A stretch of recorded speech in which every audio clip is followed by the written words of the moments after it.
It is amazing to me what I just heard from the majority leader, that Mr. Schiff and Mr. Nadler presented a compelling case for impeachment. If this is a compelling case for impeachment, I'm not sure why we're here right now. It is not anywhere close to compelling.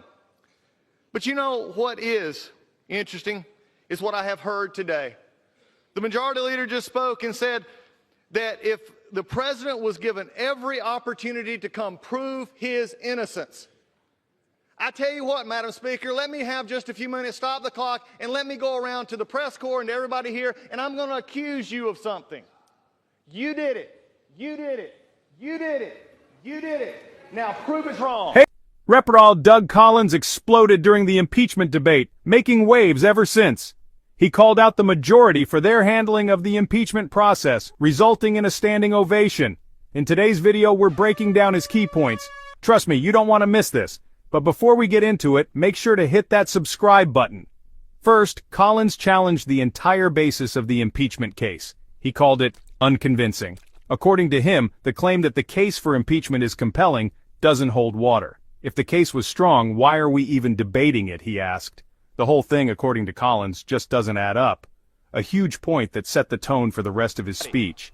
Next, Collins sarcastic conversation, Madam Speaker. What we have found over the past few weeks is it is okay for the majority to tear down a foreign leader because they can't make their case. They've called him a liar or weak or worse, or as it was called in the committee, even looked like a battered wife. It is below the dignity of this body and this majority to tear down a foreign leader because they can't make their case against this one.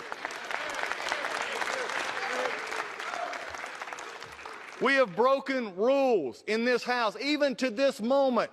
Chairman Schiff and the others have broken House Resolution 660 by not turning over the things that they should be turning over. I still have not got a transcript. We still don't know what we got. And the White House still has not got their stuff. I guess minority hearing rule days don't matter either.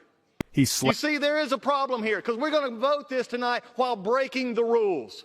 What a shameful incident. This majority leader also just said, wherever law ends, tyranny begins. But I will say this, in this House, wherever the rules are disregarded, chaos and mob rule actually begin, and the majority has taken that to a new level. It has been said today, where is bravery? I'll tell you where bravery is found and courage is found. It's found in this minority who has lived through the last year of nothing but rules being broken, people being put down, questions not being answered, and this majority say, be damned with anything else, we're going to impeach and do whatever we want to do. Why? Because we won an election. I guarantee you, one day you'll be back in the minority, and it ain't going to be that fun. Because when you look at it, when you actually trash the rules of this House, you ought to really look at what did you gain at the end by trashing the institution you claim to love. If you're enjoying this breakdown, don't forget to subscribe for more in-depth analysis.